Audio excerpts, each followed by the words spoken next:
कि लफ्ज मुसलमान का नाम लेना भी अब उस पर पाबंदी आयद कर दी जाएगी। सर मैं ये बात बताना चाह रहा हूँ कि नरेंद्र मोदी को जो मैंडेट मिला है, 11 घरों को मध्य प्रदेश में मोदी के बुलडोजर ने निस्तनाबूद कर दिया। हिमाचल प्रदेश में एक मुसलमान की एक दुकान को लूट लिया गया। थे इस कदर अजीम के पैरों में ताज थे, इतने हुए जलील के जूतों में आ गए। बहुत मंत्री जी को पेट में दर्द हुआ, माशाल्लाह, शुक्रिया उनका। तो सर मैं ये बोल रहा था, यही है ये अरे नहीं, मंत्री से बुरी बात क्या है? पेट में दर्द हो सकता है, वो दर्द ये सब ठीक। अच्छा दर्द हुआ, चलिए दर्द हुआ, दिल का दर्द हुआ। बीजेपी मुसलमानों की नफरत पर जीतती है और मुसलमानों के नाम निहाद मसीहा मुसलमानों के 90% ज्यादा वोट हासिल करते हैं। मैं उनके बारे में बोल रहा हूं जिनके बारे में वजीर आजम मोदी ने कहा था कि घुसपैठी है। मैं उन बेटियों और माओं के बारे में कह रहा हूं जिनके बारे में मोदी ने कहा कि ज्यादा बच्चे पैदा करते। डंके की चोट पे जालिम को बुरा कहता हूं, मुझे सूली से न जिंदानों से डर लगता है।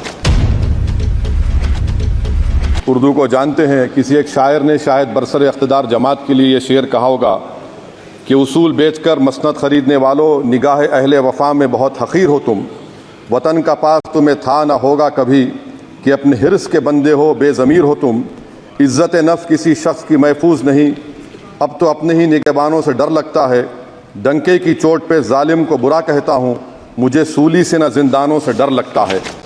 मोहतरम चेयरमैन साहब, मैं आज इन लोगों की तरफ से बोल रहा हूँ जो दिखते तो हैं, जिनके बारे में बात तो होती है मगर उनकी कोई नहीं सुनता। मैं उनके बारे में बोल रहा हूँ जिनके बारे में वजीर आजम मोदी ने कहा था कि घुसपैठी है। मैं उन बेटियों और माओं के बारे में कह रहा हूँ जिनके बारे में मोदी ने कहा कि ज़्यादा बच्चे पैदा करते। मैं उन मासूम नौजवानों के बारे में कह रहा हूँ जिनको मॉब लिंचिंग के ज़रिए मारा जा रहा है। मैं उन बेज़ुबान माँ और बाप के बारे में बोल रहा हूँ जिनकी औलाद आज इस हुकूमत के गलत कानून के चक्कर में जेलों में सड़ रहे हैं। सर, मैं दस्तूर जब इस ऐवान में बन रहा था, संविधान बन रहा था, तो उस वक्त अलहदा वोटर लिस्ट और इंतखाबी रिजर्वेशन की बात आई तो उस वक्त के हमारे फाउंडिंग फादर्स ने, हमारे बुजुर्गों ने, दोनों समुदाय के हिंदू और मुसलमानों ने फैसला किया कि हम इस पर राज़ी नहीं होंगे। बल्कि उन्होंने क्या कहा था हमारे फाउंडिंग फादर्स ने, उन्होंने मुखालिफत की थी अलहदा वोटर लिस्ट की और इंतखाबी रिजर्वेशन की। उन्होंने कहा था, I quote sir, it is the duty of majority community to ensure that minorities are elected in the representative numbers. BJP मुसलमानों की नफरत पर जीतती है और मुसलमानों के नाम निहाद मसीहा मुसलमानों के 90% ज़्यादा वोट हासिल करते हैं, मगर फिर भी इस ऐवान के दरवाजे नहीं खुलते मुसलमानों के लिए और सिर्फ 4% मुसलमान जीत कर आते हैं। सर, संविधान सिर्फ एक किताब नहीं है जिसे चूमा जाए, संविधान एक किताब नहीं है जिसे दिखाया जाए, संविधान एक सिंबल भी है, मगर संविधान एक हमारे बुजुर्गों के ख्वाबों की किताब है। हमारे जमहूरियत को हमारे बुजुर्गों ने इस तरह समझा, हमारे फाउंडिंग फादर्स ने इस तरह जमहूरियत को समझा कि इसमें हर समुदाय और मजहब और समाज के मानने वाले लोगों की राय को शामिल किया जाएगा इस मुल्क को चलाने के लिए। मगर इस ऐवान में सिर्फ 4% मुसलमान जीत कर आते हैं। मैं संविधान से जो मोहब्बत के दावे करते हैं उनसे कहूंगा कि कभी उठाकर पढ़ो कॉन्स्टिट्यूंट असेंबली डिबेट्स में कि नेहरू ने, HC मुखर्जी ने, सरदार हुकुम सिंह ने माइनॉरिटीज के बारे में क्या कहा था। सर, वतन अजीज का मुस्तकबिल कैसा होगा जब बीजेपी मुझे गायब करना चाहती है और दीगर हिज़्ब इख्तिलाफ की पार्टियां के लिए मेरा वजूद सिर्फ वोट डालना और अपनी खबर में जाकर सो जाना है। इसीलिए आप देखते हैं कि समाजी इंसाफ है सर कि 4% मुसलमान जीत कर आते हैं। सर, इस ऐवान में OBC समाज के MP अब अपर कास्ट के MP के बराबर हो चुके हैं। OBC समाज के MP अब अपर कास्ट MP के बराबर हो चुके हैं और 14% मुसलमान सिर्फ 4% जीत कर आते हैं। CSDS का डेटा ये बताता है कि इस मुल्क में जो वोट बैंक है, जो एक मुश्त वोट डालता है, वो अपर कास्ट का है। मुसलमान का कभी ना वोट बैंक था ना कभी रहेगा। सर, 4 जून के बाद 6 मुसलमानों की मॉब लिंचिंग हुई। 11 घरों को मध्य प्रदेश में मोदी के बुलडोजर ने निस्तनाबूद कर दिया। हिमाचल प्रदेश में एक मुसलमान की एक दुकान को लूट लिया गया और हिज़्ब इख्तिलाफ की पार्टियों की तरफ से सन्नाटा है। शायद अब वक्त आ चुका है कि लफ्ज मुसलमान का नाम लेना भी अब उस पर पाबंदी आयद कर दी जाएगी। सर, मैं ये बात बताना चाह रहा हूँ कि नरेंद्र मोदी को जो मैंडेट मिला है। एक मिनट, आप लोग बैठ जाएं, कृपया आप लोग बैठ जाएं। श्री मनसुख मांडविया जी, आप लोग बैठ जाएं, कृपया माननीय सदस्य बैठ जाएं। श्री मनसुख मांडविया जी। मनसुख मांझी, कृपया आप लोग बैठ जाएं। अपने प्रारंभिक कृपया आप भाषण लोग में बैठ जाएं। माननीय आप लोग बैठ जाएं। माननीय सदस्य ने माननीय सदस्य बैठ जाएं। अपने प्रारंभिक भाषण में जो शब्द प्रयोग करा है उसको ऑथेंटिकेट करा जाए।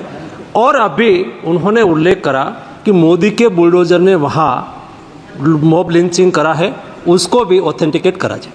निश्चित तौर से इसको ठीक है। ओवैसी साहब जब भी कोई बात नहीं सर, आप चेयर पर बैठे हैं जी, इसलिए आप मंत्री जी को पेट में दर्द हुआ, माशाल्लाह, शुक्रिया उनका। नहीं, तो सर मैं ये बोल मंत्री की रहा था, जवाबदेही है अरे ये नहीं, मंत्री इससे की बुरी बात क्या है? पेट में दर्द हो सकता है, वो दर्द ये सब ठीक अच्छा है। दर्द हुआ, चलिए दर्द हुआ, दिल का दर्द हुआ।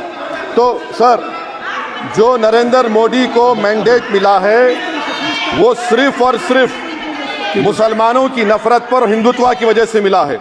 I would like to say it is not Modi's in dock, but every single person voted him despite his anti-Muslim voice. And I would like to tell the opposition parties, this is not a moral victory for you. This is a victory of majoritarianism. Everyone should contemplate and do introspection. Why is it that the OBCs and the upper caste are getting their due representation? Why are the Muslims not getting? Are we here only to vote for you and not to get elected? If that is the case, please tell us that we are only here to vote for you. Sir, आज भारत के आधे नौजवान बेरोजगार हैं और रोजगार की तालाश, बेरोजगारी का आलम यह है सर कि मोदी सरकार के 5 साल में 75 लाख एस्पिरेंट्स की जिंदगी बर्बाद हो गई, 6 पेपर लीक हुआ। बेरोजगारी का आलम यह है सर कि रशिया जा रहे हैं, वहां जाकर अपनी जानों को दे रहे हैं। बेरोजगारी का आलम यह है कि नरेंद्र मोदी रोजगार का कैंप चलाती है नौजवानों के लिए कि तुम इजराइल में जाकर काम करो, उनको कैनन फॉडर बना रही है ताकि फलस्तीनियों की जायदादों को हड़प कर सके। ये भी कंक्लूड कर। अरे सर मेरा टाइम है, कहाँ टाइम है सर? आप ये टाइम ले लिए मेरा सर, मैं 2 मिनट दीजिए। ये विश्वगुरु की पॉलिसी है। इजराइल को 27 टन हथियार जा रहा है। 9 मिलियन भारत के लोग गल्फ में काम करते हैं, क्या असर पड़ेगा? 47,000 इजरायली फलस्तीनी मार चुके हैं। क्या है हमारी पॉलिसी सर? क्यों हथियार दे रहे हैं सर? नस्लकशी हो रही है। सदर जमहूरिया के खुतबे में राष्ट्रपति के सर, मैं उसी पे बोल रहा हूं सर, उसमें लिखा हुआ है फॉरेन पॉलिसी के ऊपर, आप पैराग्राफ नंबर 25 देख लीजिए। सदर जमहूरिया में सैचुरेशन अप्रोच है। क्यों नहीं मोदी सरकार माइनॉरिटीज को तीनों स्कॉलरशिप को डिमांड करती है सर? उसको आपने बजट कम कर दिया सर। बनारस का बुनकर 18 महीने से मंडी का शिकार है, सूरत और बेंगलुरु जा रहा है सर। आखिरी बात कंक्लूड कर रहा हूं, आखिरी बात सर, पनून केस में निखिल गुप्ता, मोदी ने कहा था कि हमने घर में घुसकर मारा, तो निखिल गुप्ता को किसने ऑर्डर दिया था पनून को मारने का?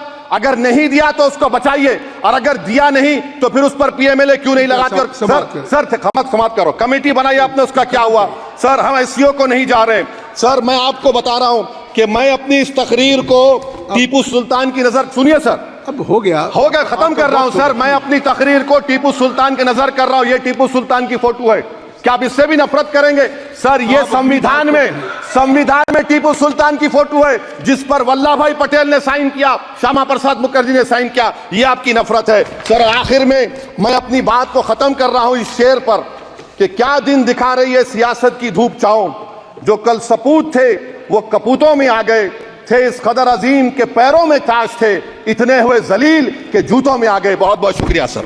चैनल को लाइक, शेयर एंड सब्सक्राइब करें और बेल आइकन दबाना ना भूलें।